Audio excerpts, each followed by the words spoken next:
Welcome to Shekhar smart classes. मैं Sudhanshu Shekhar Ravi sir. आज मैं आप लोगों के लिए लेकर आ गया हूं बिहार बोर्ड के द्वारा जारी किया गया मॉडल पेपर। देखिए, इस बार 2026 का मॉडल पेपर जारी हो चुका है, जिसमें कि सेकेंडरी स्कूल एग्जामिनेशन 2026 का मॉडल पेपर आ चुका है। इसमें आपका सारे जो इस बार का एग्जाम होगा किस पैटर्न पर होगा, उसका ऑब्जेक्टिव कैसा रहेगा, सब्जेक्टिव कैसे रहेगा। तो हिंदी सब्जेक्ट में टोटल, पहले मैं हिंदी का सॉल्व करवा रहा हूँ। वैसे आपका टोटल जितने भी आपका सब्जेक्ट होता है, एक एक करके सभी मॉडल पेपर को समझाऊंगा। फिलहाल आपको इस मॉडल पेपर में जो भी इंस्ट्रक्शन वगैरह दिया गया है उसको अच्छे तरीके से समझा रहा हूं। आप लोग ध्यान से देखिएगा, समझिएगा, और इसी मॉडल पेपर के अकॉर्डिंग ही आपका एग्जाम होगा। तो यहां देखिए क्या क्या लिखा हुआ है। सबसे पहले ये सेकेंडरी स्कूल एग्जामिनेशन 2026 का ये मॉडल पेपर है जो बिहार सरकार हमेशा जारी करती है। इससे यह पता चल सके कि आप लोगों का जो एग्जाम होने वाला है उसका पैटर्न कैसा रहेगा। ठीक है, तो यह मातृभाषा हिंदी का जो दिया गया है, बिल्कुल ध्यान से देखिएगा, है ना, कि इसका जो पैटर्न रहेगा वो कैसा रहेगा। ठीक है, तो सबसे पहले देखिए यहाँ पर कुल प्रश्न आपको 100 प्लस 6।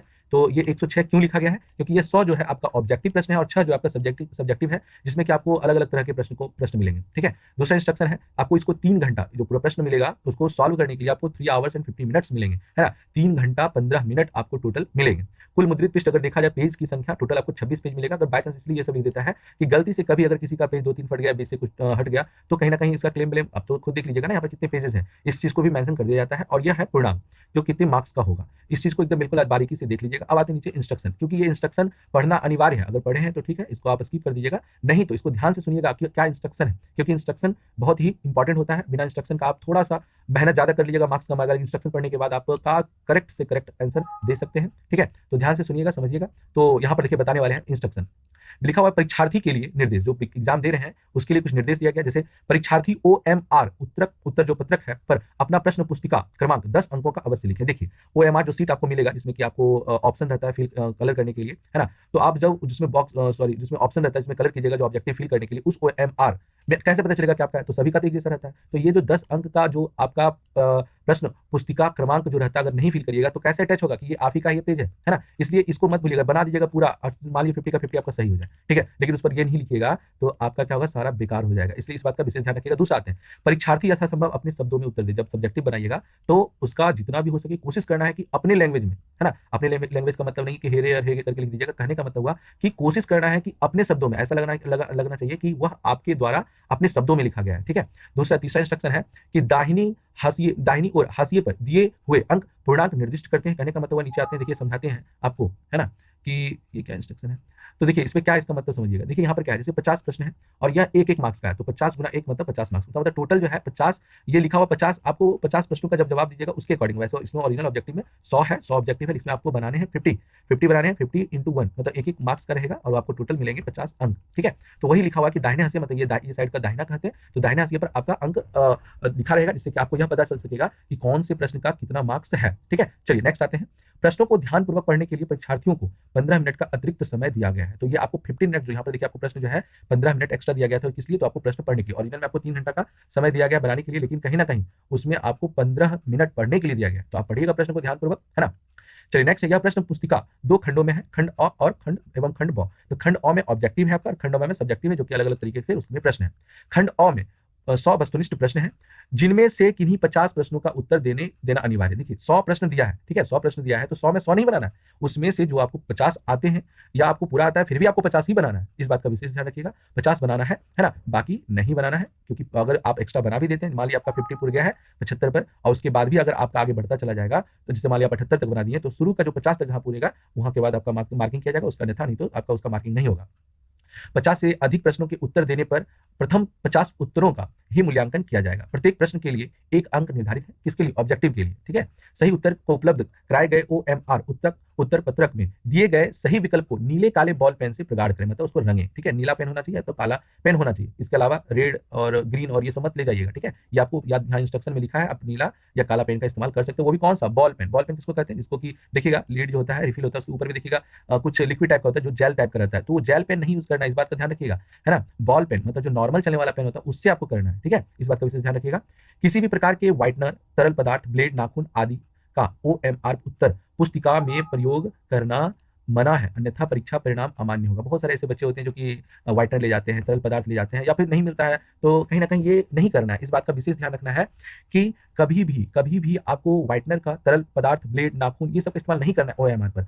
इससे क्या होगा कि अगर OMR पर अगर इसका इस्तेमाल करते हैं तो उसमें होल हो जाएगा, फट जाएगा और उसका आपका पूरा का पूरा रद्द कर दिया जाएगा। इस बात का विशेष ध्यान रखना। ये इंस्ट्रक्शन हो गया।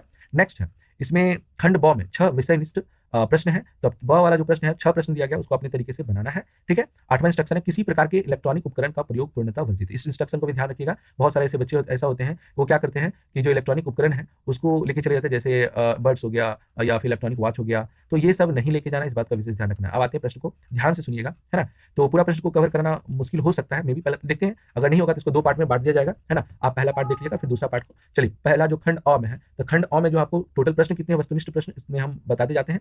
देखते हैं, प्रश्न संख्या 1 से 100 तक के प्रत्येक वस्तुनिष्ठ प्रश्न के साथ 4 विकल्प दिए गए हैं, जिनमें से कोई एक सही है। देखिए 4 विकल्प है, यहां भी देख सकते हैं 4 विकल्प है, उसमें एक कोई सही होगा। इन 100 प्रश्नों में से किन्हीं 50 प्रश्नों के उत्तर अपने द्वारा चुने गए सही विकल्प को OMR उत्तर पत्रक पर चिन्हित करें। मतलब जो OMR आपका सीट है उसमें 1 नंबर में उसका आंसर कौन होगा, 2 में कौन सा होगा, 3 में कौन सा होगा, उसके अनुसार से आप उसका जवाब दीजिएगा। ठीक है। वैसे आपके पास उसका जो नंबरिंग होगा वो 100 तक होंगे, लेकिन आपको जो आता है उसी को, जैसे मान लो आपको 1 नहीं आता है तो जरूरी नहीं कि आपको 1 बनाना है। ठीक है। आप 2 से बनाइए, फिर 5 बनाइए, आपको जो आता है वो बनाइएगा, नहीं कि लाइन से बनाने के चक्कर में 50 तक बनाना है, इसके चक्कर में आपका ऑब्जेक्टिव गलत कर दे। इसलिए ध्यान रखिएगा कि आपका कोशिश करना कि हिंदी में 50 ऑब्जेक्टिव मेरा सही हो, इस बात का विशेष ध्यान रखना है। चलिए तो प्रश्न पढ़ते हैं, ध्यान से सुनिएगा। पहला प्रश्न है, बाबा साहेब भीमराव अंबेडकर के विख्यात भाषण नाम है एनिहिलेशन ऑफ कास्ट का हिंदी रूपांतरण जाति भेद का उच्छेद नाम से किसने किया है ना। तो देखिए ऑप्शन है मुलायम सिंह यादव ने, ललई सिंह यादव, हाँ देखिए ये जो ऑप्शन है ललई सिंह यादव, यही सही है, ललई सिंह यादव ही किए थे।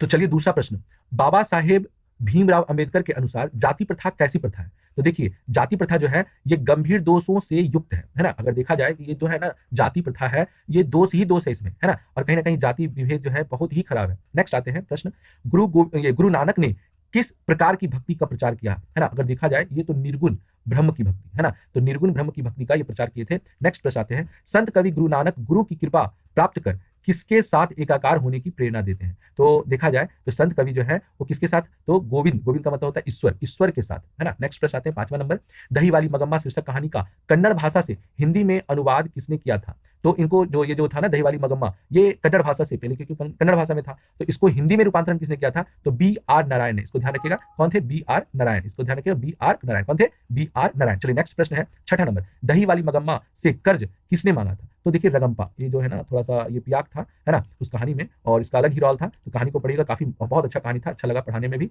और आप लोग सुने होंगे ही कहानी। ठीक है। चलिए दही वाली मगम्मा जो थी, है ना, कर्ज किसने मांगा था, तो रगम्पा, है ना, ये ने मांगा था। नेक्स्ट आते हैं, नलिन विलोचन शर्मा की स्कूल की पढ़ाई कहां से हुई थी, है ना, तो पटना कॉलेजिएट स्कूल, है ना, ये यहां से शुरू हुआ था। नेक्स्ट आते हैं 8वां नंबर, निम्नलिखित में से कौन सेन साहब की लड़की नहीं है। देखिए सीमा तो थी, आलोत थी, है ना, आरती, मोहिनी, तो सॉरी कौन नहीं थी ना, बोला नहीं थी, तो मोहिनी नहीं थी। ये जो डी नंबर है उत्तर है वह नहीं थी, मोहिनी। ठीक है। तो आप लोग को कमेंट में बताना है कि 8 नंबर में और जो और भी बहन थी ना उसकी, मतलब ये सीमा, आलो, आरती, तो वो उसका भी आपको नाम बताना है, कमेंट में करके 8 नंबर देके बताना है। और दूसरा कि ये जो सेन साहब का जो इकलौता बेटा था उसका नाम क्या था, वो भी आपको बताना है। ठीक है। चलिए 9 नंबर प्रश्न में आते हैं, कवि रसखान किस छंद में सिद्ध थे, है ना, तो ये जो है ना सवैया, है ना, ये इसमें जो है ना बिल्कुल सिद्ध थे। नेक्स्ट है, कवि रसखान के आराध्य देव, कवि जो रसखान थे उसके आराध्य देव कौन थे, तो कृष्ण जो थे कवि के बिल्कुल आराध्य देव थे। नेक्स्ट है, ढहते विश्वास शीर्षक कहानी में तुरई के फूल की तरह खिलखिलाकर हंसते लोग सहसा क्यों मुरझा गए, किसके कारण पता है, बाढ़ के कारण। बाढ़ जब आया था ना तो बिल्कुल, क्योंकि बाढ़ जो है ना पूरा का पूरा गांव को बहा दिया था, है ना। चलिए नेक्स्ट प्रश्न आते हैं, ढहते विश्वास शीर्षक कहानी में लक्ष्मी ने बांध की निगरानी के लिए अपने परिवार से किसको भेज दिया, है ना, तो आपको पता होगा यहाँ पति तो थे नहीं, है ना, महिला लड़का छोटे लड़के को या बड़े लड़के को, तो आंसर होगा बड़े लड़के। लेकिन आपको एक प्रश्न और जवाब देना है इसका कि बड़े लड़के का नाम क्या था। इस बात को आपको जो है कमेंट में बताना है कि 12 नंबर का जो प्रश्न है कि बड़े लड़के का नाम क्या था, तो आप कमेंट में 12 नंबर लिख के बताइएगा बड़े लड़का का नाम क्या था।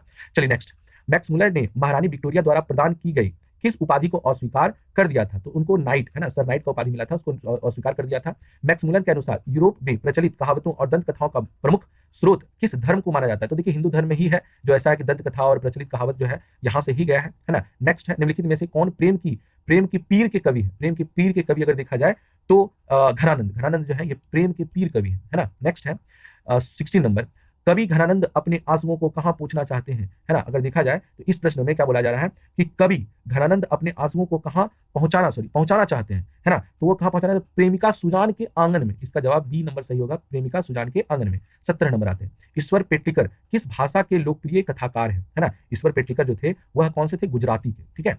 नेक्स्ट है, माँ शीर्षक कहानी में किसको ठीक देखकर माँ जी को हर व्यक्ति मंगू को अस्पताल में भर्ती करने की सलाह देने लगे। तो कुसुम कुसुम जो अस्पताल में ठीक हो गई थी तो सबको सलाह दे रहा था कि आप मंगू को भी क्या किया, अस्पताल में भर्ती कर दीजिए। हजारी प्रसाद द्विवेदी को 19 नंबर प्रश्न है, हजारी प्रसाद द्विवेदी को किस ग्रंथ के लिए साहित्य अकादमी पुरस्कार प्राप्त हुआ था? तो आपको पता होगा आलोक पर है ना, आलोक पर्व होगा के लिए मिला था। नेक्स्ट आते हैं 20वां नंबर, कामसूत्र नामक ग्रंथ के रचनाकार हैं जो कामसूत्र थे ना, उसका जो ग्रंथ है उसके रचनाकार जो थे कौन से? वात्सायन। ठीक है, नेक्स्ट अगला आते हैं 21 नंबर, बद्री नारायण चौधरी प्रेमघन हिंदी साहित्य के किस युग के महत्वपूर्ण कवि थे? है ना, अगर देखा जाए बद्री नारायण चौधरी तो ये कौन से? तो भारतेंदु युग के। नेक्स्ट है, स्वदेशी शीर्षक पाठ के अनुसार किस कारण से भारतीयों की बुद्धि विदेशी हो गई? तो देखिए विदेशी विद्या पढ़कर जो है ना सबका बोला भी गया था, ठठे विदेशी ठाठ सब बनियो देश विदेश, है ना। तो कहीं ना कहीं इसका में बोला गया कि विदेशी विद्या पढ़ कर जो है ना सबका बुद्धि जो है ना विदेशी बन गया है। 23वां नंबर पर आते हैं, कहानीकार सुजाता का वास्तविक नाम क्या है? तो देखिए एस रंगराजन था पूरा, है ना, उसका उनका जो वास्तविक नाम था एस रंगराजन।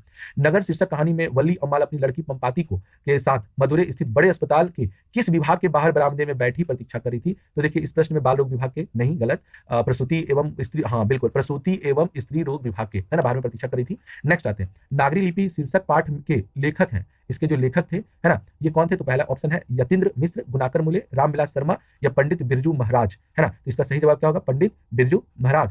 क्या सही जवाब ये होगा? नहीं, गुनाकर मूल्य होगा, है ना, गुनाकर मूल्य होगा। नेक्स्ट आते हैं, पठित पाठ के आधार पर बताएं कि धारा नागरी का कौन शासक अपने विद्यानुराग के लिए इतिहास में प्रसिद्ध है? तो देखिए राजा भोज, है ना, भोज लिखा हुआ, वैसे राजा भोज होगा। निम्नलिखित में किनकी आरंभिक रचनाएं प्राकृतिक और सौंदर्य के प्रेमी कवि की संवेदनशील अभिव्यक्तियों से परिपूर्ण है? तो इसका जो सही जवाब होगा वह होगा क्या? सुमित्रानंदन पंत की। भारत माता शीर्षक कविता के अनुसार भारतवासी आवास के अभाव में अपनी जिंदगी कहाँ बिताते हैं? तो पेड़ों के नीचे, है ना। ये तो होगा नहीं, ये दोनों फुटपाथ और नदियों के किनारे तो होगा नहीं। चलिए नेक्स्ट आते हैं, धरती कब तक घूमेगी शीर्षक कहानी का राजस्थानी से हिंदी में अनुवाद किसने किया था? है ना, तो इसको किए थे सांवर दैया ने, है ना। धरती कब, और सांवर दैया के द्वारा ही इसको ट्रांसलेट किया गया था। धरती कब तक घूमेगी, है ना, शीर्षक कहानी में सीता के पुत्रों ने किस त्योहार के बाद मां को बारी बारी से के साथ रखने का निर्णय लिया था? तो होली के बाद। अखिल भारतीय कहानी प्रतियोगिता में अमरकांत रचित कौन शीर्षक कहानी पुरस्कृत हुई थी? है ना, तो ये जो है ना कौन सी कहानी जो है पुरस्कृत हुआ था? जिसका सही जवाब कौन सा होगा? जल्दी बताइए। दोपहर का भोजन, क्या ये सही होगा? ठीक है, तो शायद दोपहर का भोजन, है ना, तो ये जो होगा ना दोपहर का भोजन। नेक्स्ट आते हैं 32 नंबर में, लेखक के घर पर बहादुर को लेकर कौन आए थे? तो लेखक को लेकर आए थे कौन? तो उसके जो ये 32 नंबर का 32 का जो होगा लेखक के साले साहब आए थे ना। राष्ट्रकवि रामधारी सिंह दिनकर का जन्म कब हुआ था? तो 23 सितंबर 1908 में, हाँ बिल्कुल यही है, 23 सितंबर 1908 में ही हुआ था। जनतंत्र का जन्म शीर्षक कविता के अनुसार अब फावड़े और हल क्या बनने वाले हैं? है ना, तो अब देखा जाए फावड़े और ये क्या बनने वाले हैं? राज चिन्ह बनने वाले हैं, है ना। इसका सही जवाब क्या होगा? राज चिन्ह। नेक्स्ट है, निम्नलिखित में किसकी लेखनी में वाल्मीकि और कालिदास के लेकर मुक्तिबोध तक की रचनाओं का मूल्यांकन प्रगतिवादी चेतना के आधार पर हुआ है? तो इसका सही जवाब सी नंबर होगा, रामविलास शर्मा। नेक्स्ट आते हैं, हिरोशिमा शीर्षक कविता में सूरज का प्रतीक अर्थ क्या है? तो इसका प्रतीक अर्थ है क्या? परमाणु बम। क्या होगा इसका? परमाणु। नेक्स्ट आते हैं, संगीत भारती की कमाई से पंडित बिरजू महाराज ने क्या खरीदा था? तो ये खरीदा था साइकिल। ठीक है, क्या खरीदा था? साइकिल। नेक्स्ट प्रश्न आते हैं, तो 38 नंबर में है, पाठ्य पुस्तक में कवि कुंवर नारायण रचित एक वृक्ष की हत्या शीर्षक कविता किस कविता संग्रह से संकलित? देखिए ये जो है ना ये था इन दिनों से, अगर देखा जाए तो ये जो है ना इस प्रश्न का परिवेश से तो नहीं था, हम तुम से नहीं चक्रव्यूह से नहीं, इन दिनों से था। ठीक है, आते हैं 39 नंबर में, अशोक वाजपेयी के अनुसार किनकी विख्यात कृति का शीर्षक है ला मादामोजेल द अवेन्यू? तो ये जो है ना पिकासो। इसका सही जवाब क्या होगा? पिकासो होगा। हमारी नींद शीर्षक कविता में किसका जीवन क्रम पूरा होता है? तो सही बात है, हम लोग अगर सो के उठेंगे तो शायद किसी का जीवन क्रम भी पूरा होता है। वो कौन होगा? मक्खी, है ना, बहुत कम समय के लिए जीवित रहता है ना, अगर देखा जाए। नेक्स्ट आते हैं, विनोद कुमार शुक्ल रचित किस रचना पर मनी कौल द्वारा फिल्म का भी निर्माण हुआ है ना? तो इसमें से कौन होगा? नौकर की कमीज, पेड़ पर कमरा, दीवार में एक खिड़की रहती थी, खिलेगा तो देखेंगे। नौकर की कमीज का सही जवाब क्या होगा? नौकर की कमीज, ए नंबर होगा, नौकर की कमीज। नेक्स्ट आते हैं, कवित्री अनामिका ने हिंदी वर्णमाला के ग, है ना, वर्ण की तुलना अक्षर लिखते बालक के प्रसंग में किससे की है ना? गधे से, गेंद से, गाड़ी से, टूटता हुआ गमला से। अरे हाँ यही था, टूटता हुआ गमला से। नेक्स्ट आते हैं 43 नंबर, नौबत खाने में इबादत शीर्षक पाठ साहित्य की किस विद्या में रचित है? क्या निबंध था, साक्षात्कार था, व्यक्ति चित्र था या भाषण था? इसका जल्दी जवाब दीजिए, क्या होगा? इसका व्यक्ति चित्र था। नौबत खाने में इबादत क्या था? व्यक्ति चित्र था। नौबत खाने में इबादत शीर्षक पाठ में काशी के पंचगंगा, है ना, घाट स्थित किस मंदिर की ड्योढ़ी का नौबत खाना और नौबत खाने से निकलने वाली मंगल ध्वनि का जिक्र है? क्या बालाजी मंदिर या विष्णु मंदिर, संकट मोचन मंदिर या विश्वनाथ मंदिर? इसका सही जवाब क्या होगा? बालाजी मंदिर, है ना। चलिए नेक्स्ट आते हैं, निखिल बंग रविंद्र साहित्य सम्मेलन के द्वारा कवि जीवनानंद दास रचित किस काव्य ग्रंथ को 1952 ईस्वी में श्रेष्ठ काव्य ग्रंथ का पुरस्कार दिया गया था? तो इसका जल्दी जवाब दीजिए, क्या होगा? झरा पालक को, महापृथ्वी को, बनलता सेन को, या रूपसी बंगला को? इसका सही जवाब लास्ट होगा डी नंबर, रूपसी बंगला को। नेक्स्ट आते हैं, लौट कर आऊंगा फिर शीर्षक कविता में उल्लू कहाँ बोलता है? तो देखिए इसमें बोला था कहाँ? कपास के पेड़ पर, है ना। नेक्स्ट कविता के अनुसार से लिखा गया था कपास के पेड़ पर। नेक्स्ट आते हैं, महात्मा गांधी की माता का नाम था, आपको पता है माता का नाम क्या था? पुतलीबाई। आपको एक और प्रश्न देते हैं इसमें से, माता का तो नाम यहाँ पर पता है, आपको इसका पत्नी का नाम बताना। कमेंट में 47 लिख के बताइएगा इसका महात्मा गांधी की पत्नी का नाम क्या था। ठीक है, चलिए देखते हैं किनको किनको पता होगा। 48 नंबर आते हैं, महात्मा गांधी की दृष्टि में सबसे उदात्त और बढ़िया शिक्षा क्या है? सबसे बढ़िया शिक्षा होता अहिंसक, गांधी जी के अनुसार था अहिंसक प्रतिरोध, है ना, इनका हमेशा से रहा है। निम्नलिखित में किस कवि की काव्य शैली गीतात्मक है और भावबोध में रहस्योन्मुक्ता है? तो इसमें ऑप्शन है रेनर मारिया रिल्के की, विनोद कुमार शुक्ल की, अशोक वाजपेयी की, या वीरेन डंगवाल की? इसका सही जवाब क्या होगा? रेनर मारिया रिल्के की। और अंतिम प्रश्न है, मेरे बिना तुम प्रभु शीर्षक कविता में भगवान की कृपा दृष्टि कहाँ विश्राम करती थी? ठीक है, तो इसका जवाब क्या होगा? कवि के भाल पर। भाल कहते हैं माथा को, इसीलिए कवि के भाल पर। देखिए वीडियो काफी लंबा हो रहा है, तो हम यहाँ अभी जो 50 तक बताया है, नेक्स्ट वीडियो में, क्योंकि यहाँ तक बुक का था, 50 प्रश्न आपका केवल और केवल जो बुक है आपका बिहार बोर्ड का, उससे दिया गया है। बाकी आपका जो भी प्रश्न रहेगा 51 से लेकर 100 तक नेक्स्ट वीडियो में इसको बता दिया जाएगा। आप लोग जरूर देखिएगा, इससे क्या होगा? आपका कॉन्सेप्ट क्लियर होगा, और जो आपसे प्रश्न पूछा गया उसका जवाब कमेंट में जरूर दीजिएगा। और ये वीडियो को अपने दोस्तों में ज़्यादा से ज़्यादा शेयर करिएगा, इससे आपको भी सीखने का मौका मिलेगा और दोस्तों को भी सीखने का मौका मिलेगा, और साथ साथ में मेरा भी मनोबल बढ़ेगा, जिससे कि मैं आपके लिए हर साल और हर बार नए जितने भी प्रीवियस क्वेश्चन है या मॉडल सेट पेपर है, सभी का अच्छे से वीडियो बनाकर आप लोगों तक पहुंचा सकूं। तो वीडियो को लाइक करिएगा, सब्सक्राइब करिएगा और बेल आइकन दबाना ना भूलिएगा। Thanks for watching.